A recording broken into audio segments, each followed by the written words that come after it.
Welcome to Bonds After Baby. I'm LMFT Evie Empress, and I'm here to help you and your family relationships experience more relief and connection during the stage of pregnancy, postpartum, and early parenthood.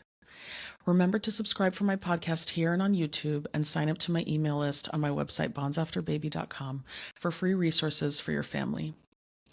In this episode, I'm going to introduce some common reasons why parents have issues in their relationship with their parents, the grandparents, once kids come.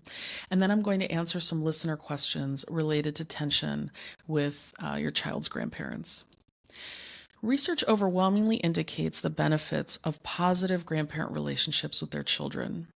Children often benefit from better self-esteem, social skills, emotional regulation, and grandparents can offer a sense of deeper security as more attachment figures providing unconditional love is always good for kids.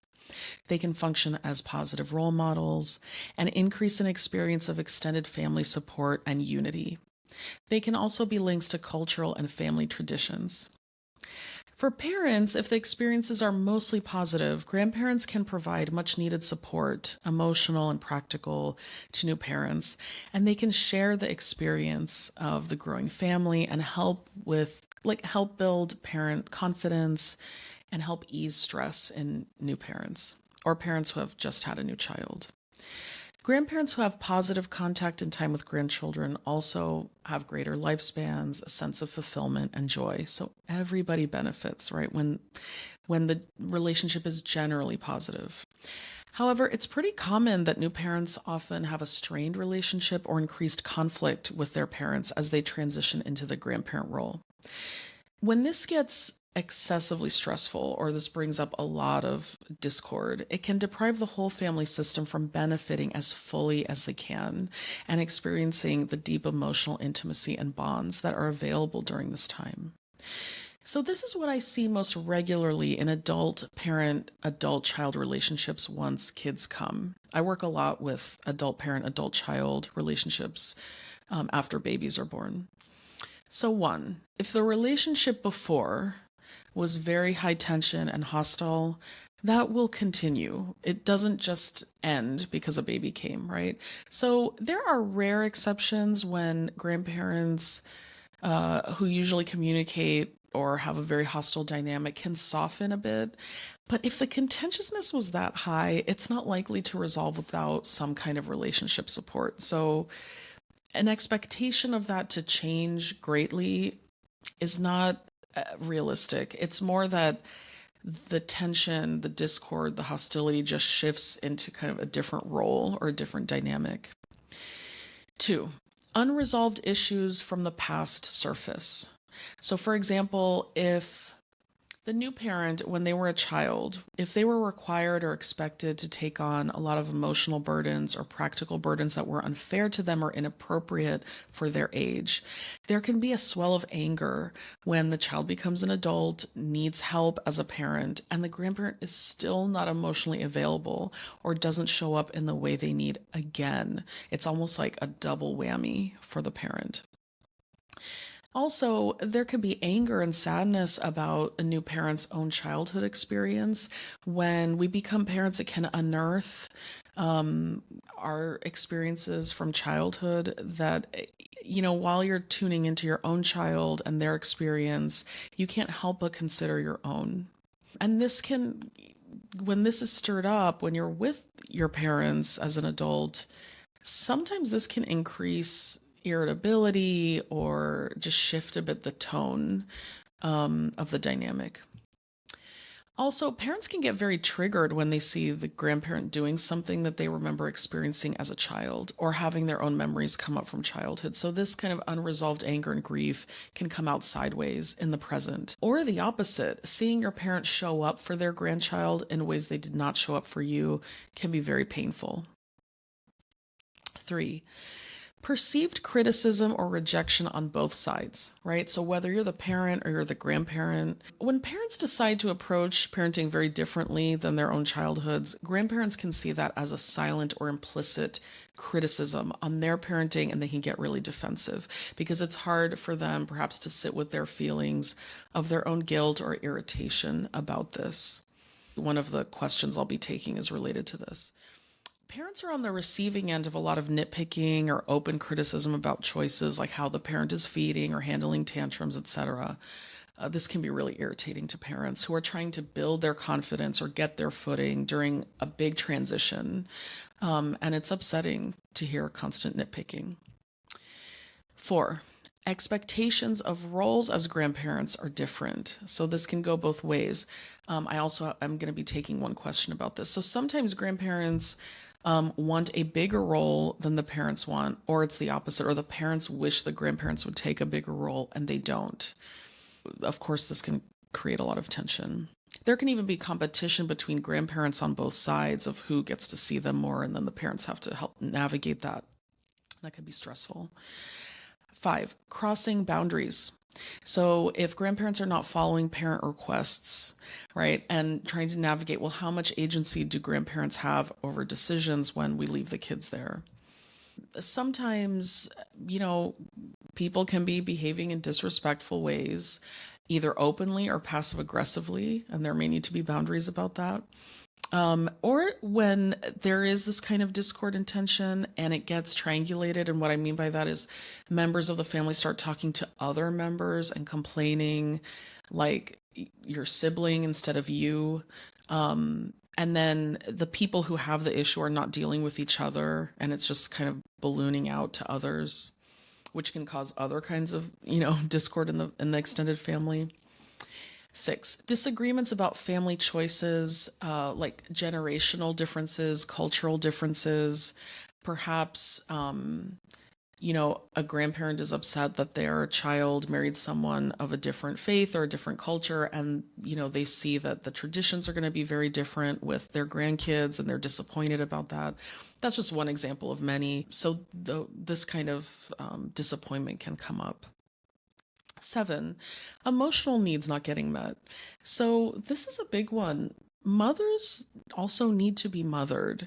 And again, when there is this huge transition into motherhood, there's the physical recovery, emotional recovery, hormonal recovery, and even if you're an adopted mother, it's a major transition for both parents, not just mothers, right? For any parent or guardian of a child, it is a big transition. And so there's a need for support to help boost confidence, to be seen, to be recognized, to listen to the mom, to be curious and not be dismissive. Sorry, not just the mom, but any parent, right? And to show compassion. There's a big disappointment and heartache that comes when there are such massive emotional needs during this period that just don't get met, and grandparents can be unaware of these kind of needs that their children need to have in this stage of life. This is what I see most often. If you have similar experiences or different, please share in the comments. I'd love to hear. I received 2 questions about parent-grandparent relationship struggles, and so I'm going to read them to you now and then address each one. Okay. So the first question I received is, how do you deal with grandparent disappointment? For example, grandparent acts super excited for grandkids and then just sort of disappears, doesn't visit, or when they do visit, they don't really engage. Okay, so here's my answer. First of all, that sounds extremely disappointing, and I'm sorry that you're going through that. The first suggestion I have is to discuss your feelings and expectations with the grandparents. If you discuss, it can go something like this. Hey, I've noticed that even though you say that you would really like to see your grandchildren, which makes us really happy because we want that too, I'm not really seeing the interest in practice. Like, when we do visit, I don't notice you really like reading to our child or, playing with the child. And we really are excited for this relationship between you and our children to blossom and for them to get these beautiful benefits of getting to connect with their grandparents. And we're just wondering why there isn't more effort to visit more, because we really value this relationship. Okay. You can also show curiosity. I'm curious why this is. It doesn't need to be an attack, assuming that there's some, malintent behind this. Like, is there something medically going on? Was this the way your relationship was with your grandparents, that it wasn't as connected? And you can just show curiosity which will help them feel maybe more comfortable to share. And you can continue to say, hey, this makes me sad and a little irritated because this means so much to us. And maybe you want or need help, and you can voice that too. I also need support as I'm, parenting young kids, and it would really help support me, so, et cetera, to explain how you would like to be supported. Now, if there's openness, and I'll get to if there isn't in a minute, but if there's openness and you see an interest in really understanding or being accountable, it might help to start scaffolding kind of something concrete instead of leaving it vague. Can we find days of the week or, times in the year where we have a goal to get together during those times? Or can you think of like activities that you would enjoy doing together, or books that you'd like to read, books from your childhood that we could buy? Anything concrete to also get them to start thinking in a more concrete way and make plans. Okay.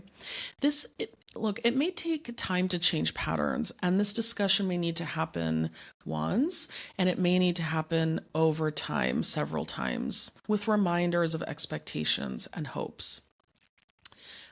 Now, hopefully, the discussion helps grandparents realize your disappointment. That brings up a sense of accountability in them and desire as they see how important this is to you, and maybe get in touch a little bit more with, oh, yeah, this is important to me too. I would like to make an effort. There's also a possibility that the discussion won't help or won't change behavior, and that the grandparents may respond defensively or may be in denial or kind of detached from this. I've seen that too. If that is the case after a few discussions of bringing this up, I'm genuinely sorry, because it is a loss for you and for your children. Again, after repeat efforts to have conversations like this, or maybe to have like a few sessions with a relationship therapist that helps in these situations, again, after time, if you continue to see that there just isn't much accountability, I would recommend that you face reality about this and your feelings about reality, not just alone, but with your partner, with family members, your siblings, to get support, because it really is a great loss and sense of disappointment that you would need to face. Okay. I hope that helps. So the second question is, how do you stay connected to family while choosing a different path for your kids? In other words, how do you parent differently while still in relationship with the people who raised you, especially when they don't understand, acknowledge, or agree with your choices? They are local and very involved, including helping with childcare. So there's lots of criticism as well as questioning why we're taking such a different path. So I'd like to know how to navigate those conversations kindly while still maintaining good boundaries and protecting mental health. Great question. This comes up for people so much. I'm going to use an example, like I'm going to give an example of how to talk to the grandparents about this using time-ins versus time-outs, because I don't know specifically what the disagreements are in your family. So I'm just going to use this. So here's one way to start the conversation. We are so glad our kids can spend this much quality time with you. We know they get so many gifts and joy from being around you, and you help us so much. We just want to be clear on some priorities we have for discipline. We choose to do time-ins instead of time-outs because research shows that time-ins helps kids regulate their behavior better long-term, and it aligns with our values and parenting philosophy. Since you play such a valuable role in our children's lives, we'd like the same consistency when you have them. I can show you some examples of how we do it. You don't have to be a carbon copy of us or, have it like perfect, but just, maintain a general approach would be great, because then we could stay consistent, and I would really appreciate your effort to do so. I know you may not agree, but we don't really have to agree about this. We just have to agree on not whether you agree with this type of parenting, but whether we can agree on how to approach the children respecting our choices for our family. It seems like you get upset when we make different choices with our kids than you did with us. I'm here to listen too if you want to tell me what bothers you. I understand it may bring up frustration. This may lead to discussions about your childhood and how you were parented as well, and their own history and their own reasoning. And the reason I say to ask this is not because it's going to change your parenting priorities or your boundaries. It doesn't need to at all. But just that you're also showing curiosity to them so you can open up a more fluid, compassionate kind of conversation with one another. And if you need to make a very firm boundary, do so. It's not unkind to be clear, right? If there's something happening like leaving a child alone in a room with the door locked or hitting or something like that too, like you can say, we don't have to agree, but we will not be bringing our child here, without us present. We won't leave our children here if you're going to do things like that. So that they understand it's not about anything. It's not about criticizing them. It's not about being hostile towards them. You can be kind, respectful, but still make the boundary very firm. Okay. Now, your parents are responsible for their own reactions, and it's not your fault if they get upset. You can't prevent them from having a reaction. You can be as kind and respectful and curious as you can be, but again, they will be responsible for how they react. Based on you initiating this conversation, you'll get information on their capacity. So as you open the door for this conversation and sharing honestly and kindly and directly, do you notice interest? Do you notice that there's at least enough comfort around having this conversation? Is there any sense of respect of the boundaries, even if you notice the irritation? If there is, great, because you can build on that and you can just kindly and honestly continue sharing your reasoning. You don't have to explain yourself, but if they want to know why, you can just briefly tell them why. And keep it kind and honest and direct. And, bringing in gratitude for them and an acknowledgement of their contribution along in this conversation can help kind of soothe maybe some of the anxiety that comes up for them too. Now, if you're facing only defensiveness, that's a sign that there's some reactivity and there isn't as much capacity or emotional availability to really hear you and for them to sit with their own feelings about what's happening, to be present and open to what you're sharing. Again, I know I've said this a lot, but you can only be responsible for your part of the conversation. I heard in your question that you want to be kind and you want to be sensitive.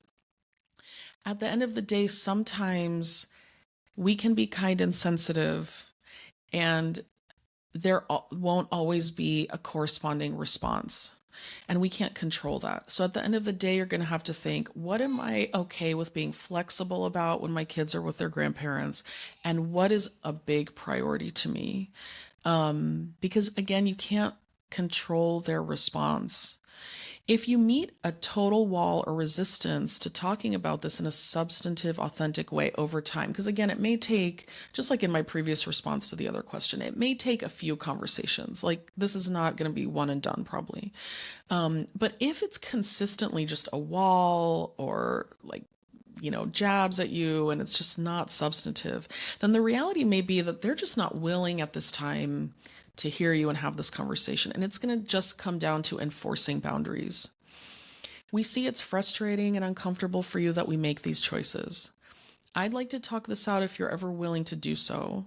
Whether we discuss it more or not to understand each other, the boundaries are here to stay. There are boundaries that are final. No hitting, no leaving them in a room and closing the door, etc.